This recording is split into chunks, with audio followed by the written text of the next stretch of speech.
Hey, so as you can tell by the title of this video, I wanted to talk to some of you who are thinking about joining the military, specifically the Army. So, a little bit about me. I entered the Army in March of 2007. I went to Fort Knox, Kentucky, basic training. And my recruiter actually screwed up. I wasn't supposed to go to Fort Knox because is what you call OSET, one station unit training. And it's usually for Cav Scouts. Back then it was Cav and Armor. Okay. Well, I was going to become a medic, and I wasn't technically supposed to go there, but I did anyway. Which was an interesting experience because, one, I got to train with Cav Scouts and, fire the AT4 and the M240 Bravo and the M249, all of those things. So that was fun. But it was a lot harder than I expected. I mean, they call it the School of Hard Knocks. Now, one thing you should know, it's very weird in the military. So, in the military, everybody gets paid the same unless you're, based on your rank, right? So, a specialist will get paid a certain amount, and, so it's all the same. But some people have it worse off. Some people have to deploy. Some people get to go to the hospitals and all that stuff. And so, obviously, some people have to do harder jobs than others. And in the military, specifically in basic training, you'll come across this weird concept of bragging about how hard you had it. So, like Fort Leonard Wood, for example, and like Fort Sill and the other places, they would say, "Oh yeah, my basic training was hard," and then people from Fort Benning or Fort Knox would be like, "Oh, I came from the School of Hard Knocks." All of that doesn't matter. Okay, your basic training, where you go, doesn't really matter. So when you encounter that, when someone brags about what basic training they went through and all that stuff, whatever. But the military does. For example, I deployed, right, and I got a deployment patch, and those who didn't have a deployment patch, in our unit, specifically our commander and first sergeant, they hadn't earned their stripes yet. Now at these times, you're probably not going to deploy because Iraq and Afghanistan were out of them. But back when I was in there, you really people weren't people were treated differently who deployed and who didn't. But anyways, let me get to basic training. So when I started, I went to Fort Knox, and when you get off the bus,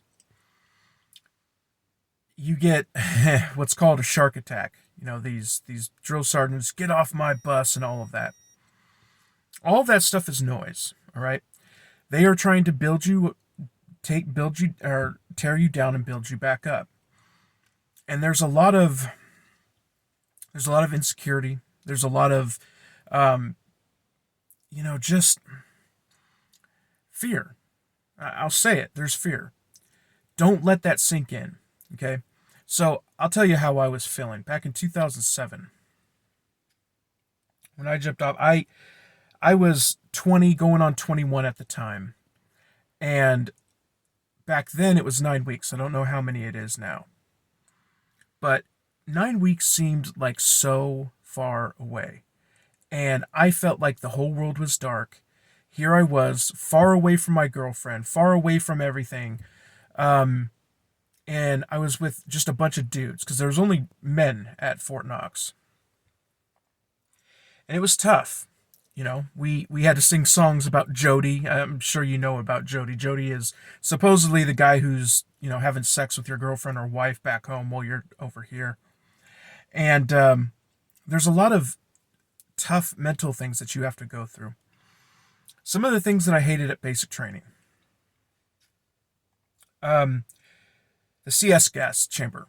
Okay, so when you go to the CS gas chamber, you go in a line and you all wait, and you have gas masks, and the exercise is to show you what it's like with and without a mask when you go into this chamber. So when you go in, you have your gas mask properly sealed and everything, and it's fine. You can kind of smell it through the intake, but it's not bad. And then they tell you to remove your mask and you feel like you're dying. It is horrifying. And you have to wait in line. And then when you get up, you have to recite, I think, the Soldier's Creed. It's this creed you have to remember, and my social security number. And then when we got out, I had this snot. Everybody had it. Snot coming all the way down, and we're flapping our arms to try and get the CS gas out of our clothes. So watch for that. That is the one thing I can say that, mentally, it's not in the cards. You're not going to mentally overpower yourself for that. But I will say there's a bunch of loneliness that comes to it, and people get really upset and depressed. Just know that once you get through that training, you're good. You know what I'm saying? Just get through it. Now, I want to talk about barracks lawyers. So everyone has it. Every company, it seems like, in basic training has it. There are these people these soldiers, these recruits, same as you, who claim to know things about the Army regulations. Oh, I heard this. Oh, I heard that you can do this, this, and this, and get out. Oh, I heard that. Don't listen to these people, right? If you want information, go to your drill sergeants, go to your drill instructors, whatever they're called now. They were drill sergeants and had the drill sergeant hats back then in 2007. Listen to those people. Do not listen to the people who are going through it with you and don't have any knowledge, because a lot of times they're wrong and they'll screw with you. They'll screw you up. So I went through basic training in Fort Knox, like I said, in the summer of 2007. And after that, I was a medic. I was a combat medic, which was a 68 whiskey. That's the MOS designation, military occupational specialty, right? And after I went to Fort Knox, I went down to Fort Sam Houston. Now, I heard all kinds of things about Fort Sam, talking about how there was, the women was not, the ratio to women to men was like 9 women for every 1 man. It was a lie. There was probably about 40% women and 60% men. So there was a lot more women. But when I went through AIT, which is, the MOS specialty, the first thing we did was what was it? It was total of 4 weeks. And the first 2 weeks was getting your EMT basic, which was your licensing, and it's a national certification. So we all became EMTs, and you had two chances to take the test and pass it. If you didn't, you got reclassified into like a truck driver, or some of them even went to infantry, right? So make sure you study for that.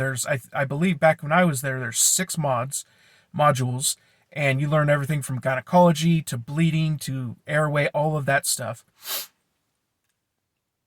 And then after you get your EMT cert, you go on to the second half, which is the combat medic side. Now, once you pass your EMT basic, they are going to hold on to you. You may think, oh, this training is super hard, I'm going to get ejected. I haven't heard of anybody, unless it was like illegal. I haven't heard of anybody getting ejected after they pass their EMTB because they're too valuable. Here's a person who passed the training and now has the certification, and we don't want to lose this person. So don't worry about that if you're going for 68 whiskey in the second half. We did everything from mass cal events, to using dummies and stuff like that, and it was pretty fun. My time at Fort Sam Houston, I think, was one of the funnest times of my life, because I heard they closed the Hacienda down, but there was this bar called the Hacienda, and all of the recruits would go there, and it was super fun. You could drink on the weekends. Now, weekend passes, I don't know if they do that or not. We didn't get weekend passes.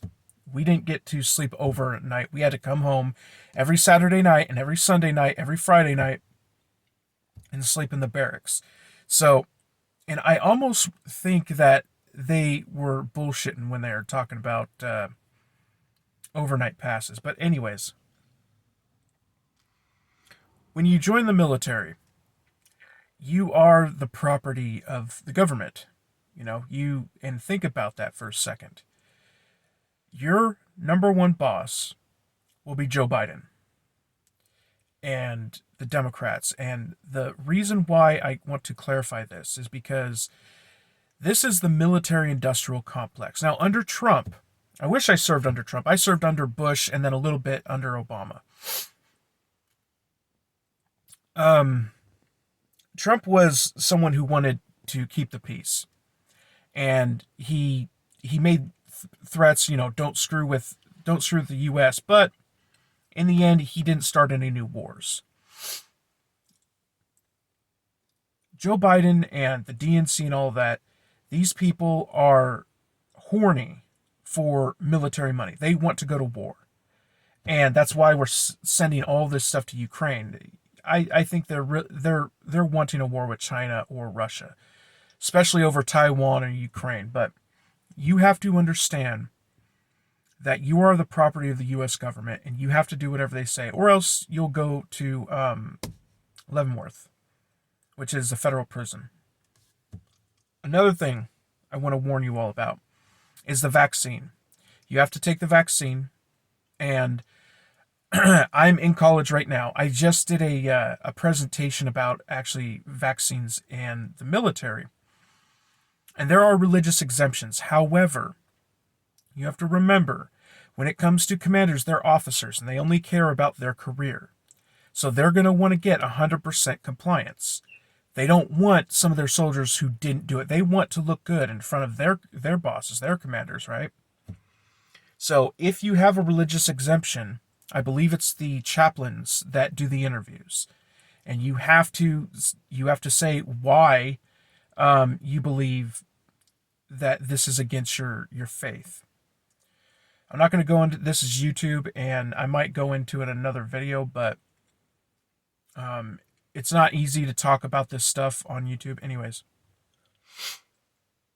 my experience in the military, I deployed to Iraq twice, all right, in early 2008, and then 2010 to 2011, and I was in Baghdad both times. As a combat medic, I've seen a lot and I've done a lot.